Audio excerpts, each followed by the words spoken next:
What's up, everybody? Welcome back to your favorite New York Jets subscription podcast, Badlands. I'm your host, Joe Caporoso, joined as always in a hotel room by Connor Rodgers, live from Radio Row. CR, how you doing? How you feeling? The travel rolls on, but everything's good here down in New Orleans for Super Bowl week. I'll be back right before the game. It's been pretty quiet the first 2 days, although every media person in the world is here, and then really Wednesday through Friday, I feel like every player is here. Although Jermaine and Quincy were at the NBC set today, which was cool. Jermaine bouncing around, good to see him, getting back on track health wise, and he stopped by and did Sims and Florio. So yeah, everything's good. It's that time of year. I'll be home for a little less than 2 weeks, do 2 days at spring training, and then about 6 or 7 days of the combine. It's going to be full draft season, which is my favorite time of the year. Yes, we will be ships in the night a little bit as I'll be off to the UK next week, but we will find time, of course, to overlap for our rapidly impending live show, which every time I check has 15 more attendees, increasing my anxiety and excitement to crippling levels for April 11th, which is going to be a big old time. So if you have not yet out there, badlandstoj.com, grab your ticket for Printers Alley. Anyway, CR, after this, we're going to record a quick room where we have many questions that we're going to rip through rapid fire. For the pod today, take a deep breath. It's the first time in about 17 days there hasn't been a breaking story about the Jets coaching staff, the Jets front office. So we can kind of take a step back, assess everything. I'll start here. There was a little, and I think some of this is just due to kind of anxiety about waiting to hear who's the number 2 in the front office, who's the number 3 in the front office. Is there going to be any other more senior hires? There's a little anxiety about who the Jets hired as their quarterback coach, about adding Scott Turner as the passing game coordinator. Is this all they're going to do on the offensive staff? And I feel like, we talked Angstran a little bit last Friday, but I feel like that hire was received a little more lukewarm than I would have expected. I feel like if you would have told Jet fans in week 18 last year, they're going to hire the passing game coordinator from the best and most innovative offense in the NFL, they'd be pretty excited about that. But I feel like the reaction's been pretty muted to the offensive staff that came together. What do you think of the collection of coaches that they have so far? And do you think it's an overreaction to be like, well, I really hate London as a quarterback coach, and I don't know about Scott Turner as a passing game coordinator? Also, shout out our guy Todd Downing following Mike Vrabel to New England. It's a little news, but what do you make of the Jet staff and the early sort of reaction to it on the offensive side of the ball? I think the reactions have been pretty tame just because there's so much unknown. It feels like it feels very similar to when Muji was hired, where there's little things you can pick up and there's, upside because of his age and he hasn't done this. But I think it's, when you look at the staff as a whole, Angstran is what matters the most, because the last time he was a play caller was for San Diego, University. It feels like almost a decade ago, or a little less than a decade ago, which is a different level of college football, where you look at it, what is he going to try to build here? Are they going to try to replicate what Detroit did? Are they going to have new ideas? Is Aaron Rodgers back? And that kind of brings a hybrid offense of what Aaron likes to do and what they like to do in Detroit. So I think there's a lot of unknown. I think it's okay sometimes for people to not have a take, is kind of with the Jets offensive staff. You don't need to have a take. It feels like some people are disappointed just because it doesn't feel like the variable that a McCown would be or a Caley would be. Now, Caley, I will say, and we'll see if he lives up to it, he has the most hype out of any offensive assistant, non-offensive coordinator of this cycle. And he was selective, and he went to Houston because he probably believes in CJ Stroud. When you have the quarterback, it's easier to, a guy is betting Caley's goal is to be a head coach. So he's looking at what Liam Cohen just did, what Ben Johnson just did, and saying, okay, what's the job that can maybe be a launching pad for me being a head coach? And he felt like Houston gives him that. So he was very selective about leaving Sean McVay in LA and took that job. After that, even New England with Vrabel, Josh McDaniels has had success in the past. Josh McDaniels is also a guy that does not really have a reputation anymore for being innovative with new concepts. It could be a little stale at times, some of the things he does. We don't know what he's going to do in New England, just like we don't exactly know what Angstran is going to do. I think you would look at the preparation he was assigned for week by week from Ben Johnson and say there'll be similarities of what Detroit did, which I think is good for this Jets team. And then the assistants, I think it's more about the quantity to me of assistants they have. Obviously, Turner, with not only the experience he has, but who his dad is, like that's a football lifer now on staff. You want more numbers, you want more bodies, and you have to see what they're able to do. I think it's fair to have a take that, hey, I feel better about the defensive side of the ball right now because Steve Wilks has done it at a high level. Aaron Glenn has done it at a really, really high level, and those guys are probably going to be fine. I think it's fair to also sit there and go, we have no reason to assume these guys that make up this offensive staff that are going to have success. But I think it's also unfair just to sit here and go, hey, they don't have experience, so I don't like them.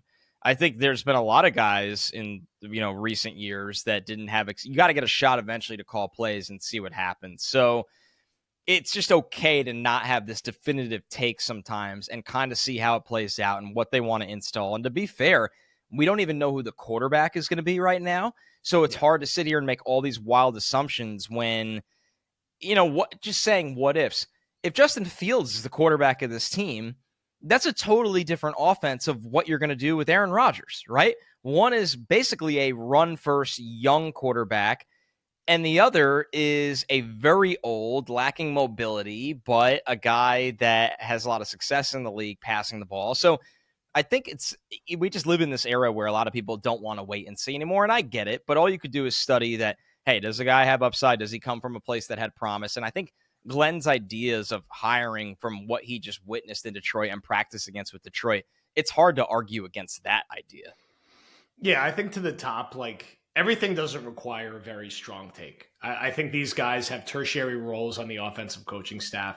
Listen, would I love to see another experienced voice put around Angstren, Haley, Leftwich, Peterson? Sure. Like a lifer. Yeah, a more well-known name, a guy who has a little more high-profile experience. Then you have to also ask yourself, does Doug Peterson want to come here and be an assistant, or does he want to I've already been a Super Bowl winning coach. Why do I need to do that?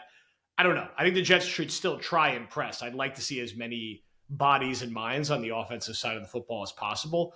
So I think it's still a little early until we see the full picture of what Muji and Glenn build to have any visceral reactions to who their passing game coordinator is going to be and who their quarterback coach is going to be. And that inclusive of that is what's actually going to happen at the quarterback position. And we're not too far away from it kind of being decision time because the league year starts, end of the first week of March, early the second week of March. So for the Jets, you're going to need an answer kind of sooner rather than later. And I think all sides agree nobody wants this to linger. I saw Dimitroff had an interview today where he said it was a prominent topic in his interview process. He recommended that the Jets actually do move on, even though he thinks Rodgers can still play.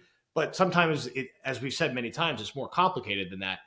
I would have to imagine that Glenn and Rodgers have had a conversation, and now Muji's probably involved in that, listen, here's what we're thinking. What are you thinking? Let's mutually agree that we need to make a call by February 20th, February 28th. I don't know. Call it March 1st at the absolute latest because you don't want this to drag into the league year. It's too informative of how you're going to handle your offseason, and you don't want it lingering out there hovering over your team.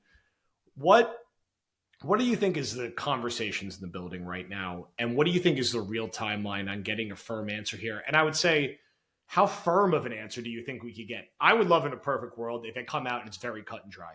Aaron is coming back. He's restructuring his deal. He's going to be our starter for next year. Or Aaron Rodgers is going to retire. Or we have mutually agreed that we're going to try to move Aaron to a different situation as we start a reset. I feel like one of those three work. Not anything that kind of floats in between and is look, we're not in a rush. We're going to carry it into the league year, see what we can do, and we'll address it after the draft. Where do you think this sits? And how do you think it plays out the next 3 to 4 weeks?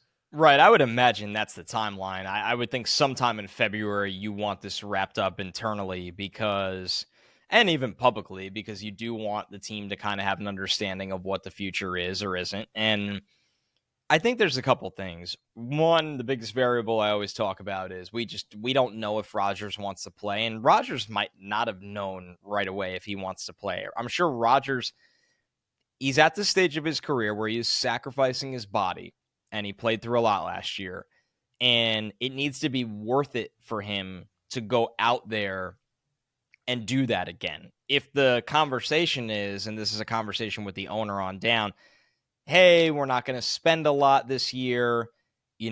In the draft, we're going to kind of look for a meat and potatoes or maybe a long-term guy. We're going to take a developmental guy or developmental guys. And, we kind of just want to get everything under us. And he might be like, well, I'm not signing up for that. And then there might be this thought, Aaron Glenn's sitting here and I've been working for a long time with the opportunity to be the head coach of this team. Finally, I want to win right away. And we're going to not go the Joe Douglas. We have 80 years of void money on the books with every move we make, but we are going to spend some money this year. And our draft pick at 7 might be a guy we feel like is an instant contributor right now, rather than a guy that we think in 2 years is going to be a big time player. And that's a big conversation in this draft. When you look at some of the guys that are going to go in the top 15, not all of them are day one starters. Some of them have high end traits that haven't produced yet. So especially on the defensive side of the ball. So I think it's a mutual conversation of, it is interesting because we sit here, it's now the first weekend of February. What do you think, Joe? Wouldn't you think if Rodgers was retiring, for sure, no matter what, he finished and he's like, it doesn't matter what happens, I'm retiring, that would have been out by now? It feels like he's at least maybe, and this is all me speculating, I haven't heard anything down here that, hey, he's definitely playing, that he's at least open to it. And I think he's a guy that likes to, I don't want to say be courted, that might be exaggerated, but he likes to be considered, right? So maybe Rodgers there's a world where he's 75% retiring and 25% keeping an open mind, that if Aaron Glenn comes to him, and I'm sure a lot of these combos have happened, and he's like, hey man, and Aaron Glenn is a very motivating person. You could see a world where that 25% open mind flips to a 60% open mind really quickly, because you listen to Aaron and you're like, wow, I actually believe what this guy's selling me right now. And he is going to fix the defense and clean up a lot of the mental errors and preparation errors we had last year.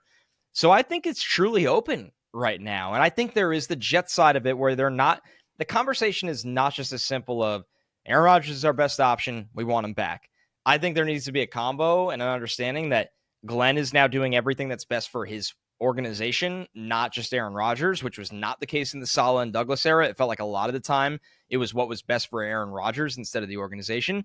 Number 2, you brought it up, there needs to be a contract figured out in all of this. So it's a pretty complex situation that everybody needs to be on board with every step of the way of it. And that's why I don't think we'll know more towards maybe the end of the month. And then if you're moving on without him, you're making one of 2 plans. You obviously have Tyrod on the roster, but you're either looking at some kind of veteran to bring in here, or you're looking in the draft and saying, how are we going to attack this quarterback class? And that doesn't have to be with a top 10 pick. That could be on day 2. And that guy's going to sit behind Tyrod, and they know more about Jordan Travis than any of us do. I wouldn't expect anything at the current moment. So yeah, there's just a lot of layers you got to go through. And I'm sure that process is just beginning right now. I would say that it sounds a little bit, as your percentage ticked up at all? Now you've been more of a 5 to 10%, and I've been a 25%. Are you closer to 25 now? I would say 20. And that's largely because as the days go on until we get the definitive Aaron Rodgers isn't playing anymore, how does it not go on? The Jets have not played football in weeks. He is one of those guys that after every season has ended the last couple years that he's been healthy, he has done I'm going to see how my body responds when I start my workouts again. And if I feel good, he really is delicate with the process rather than being I'm doing this or I'm not doing this. He is a true, and this isn't shocking from a very spiritual kind of, or however you want to think it, person. He really is trying to connect his mind with his body and seeing how that goes day by day. In this scenario, you don't have until May to do that. You got to figure it out probably this month. But I just think that we haven't gotten this, message from him coming out and saying, hey, it's over for me. How does the percentage not tick up a little bit each day? Because there's clearly these conversations going on.